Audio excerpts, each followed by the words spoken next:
Bismillaahi Raxmaani Raxiim daawadayaal kulanti wacan meel baa joogtaan dunida dacaladeeda waa maalin axada 3 bishii 9 2023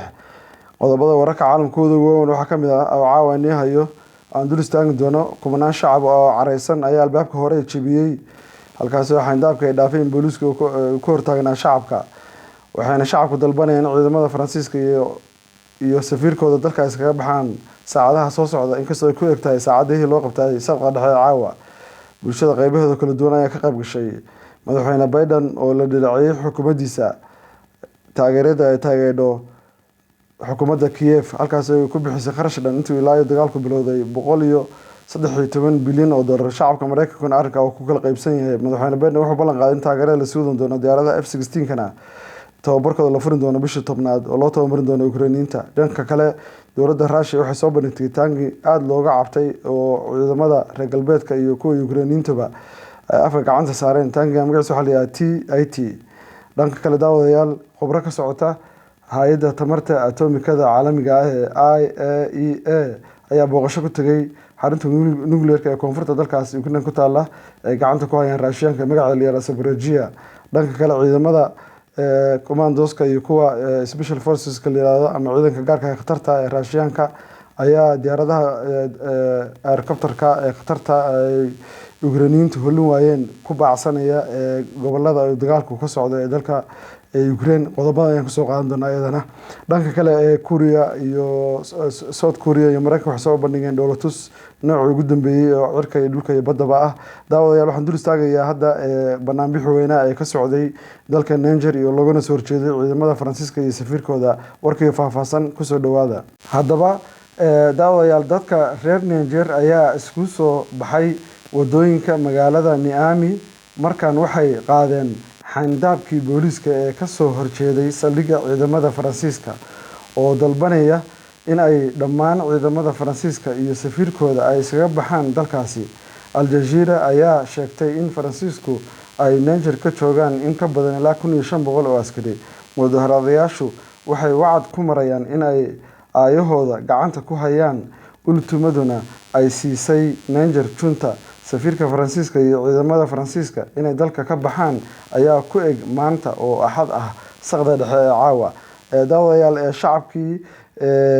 adduunku waxa weeye quwadda adduunku ma aha hub waa shacabku andee markaan aayahooda iyo mustaqbalkooda ayaa ka tashada dalkan waxaa ku nool 18 milyan oo dada 16 milyan waxa lagu qiyaasaa muslimiin ay yihiin culamadii ayaa isku soo banaanbaxay maanta banaanbaxa ka qayb galay iyo bulshada qaybahooda kala duwan waxaana dalbanayaan in guumeystaha Faransiiska oo dalkooda bilaqaysta oo u diiday xorriyadda iyo in maarta dhaqaalahooda ay si xorriyada maarta ay ku maamushaan halkaas ay salaadii ku tukadeen maalin duhurkii sidoo kale dadku waxay dalbanayaan in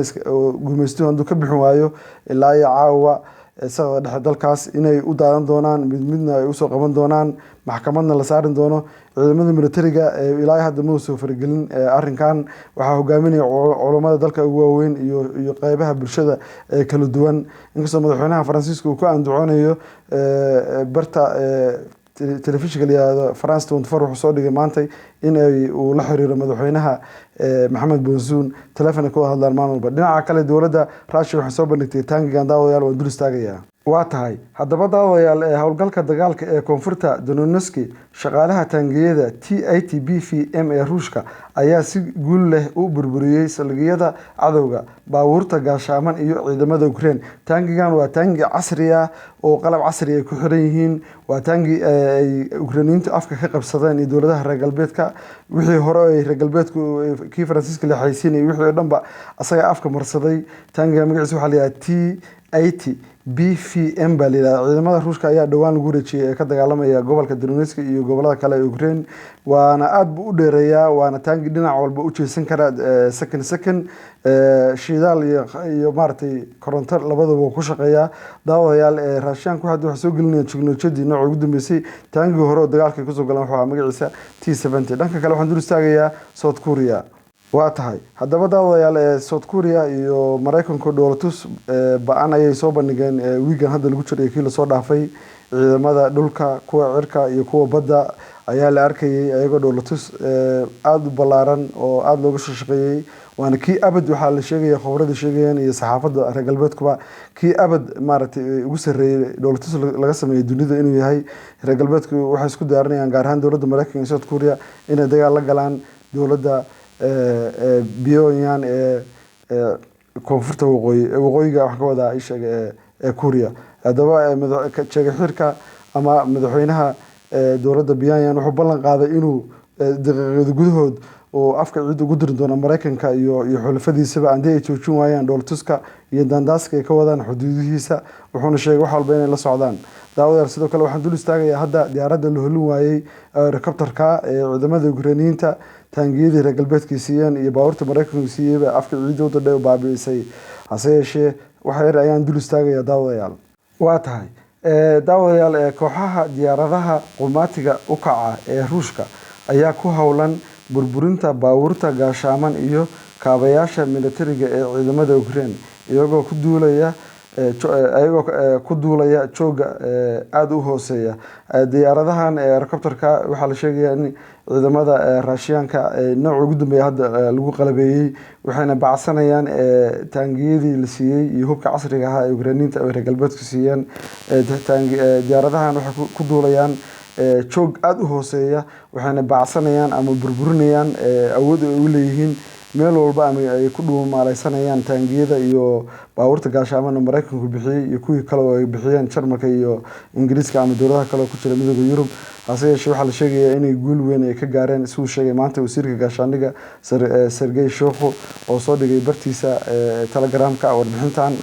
hadda nisoo gudbinayo. dhanka kale ciidamada Ruushyaanka waxay sheeganayaan guul inkastoo Ukrainiyiintu ilaa iyo daraad iyo ilaa iyo Jimcihii ay sheeganayaan inay tuulooyin kale dhinaca koonfurta ay qabsadeen laakiin markaas dowladda Ruushka iyo wasaaradda gaashaandhiggu labada waa beeniyeen. dhanka kale dagaalka weli sii socda daawadayaal Ukraine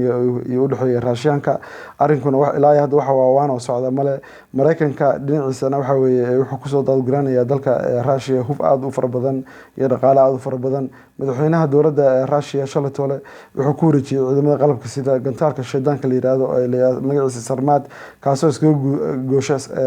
qaaradaha adduunka oo dhan 11,000 oo kiiloomitir ay socon karaa baa la yiri. madaxweyne Macron oo Faransiiska maanta afka asna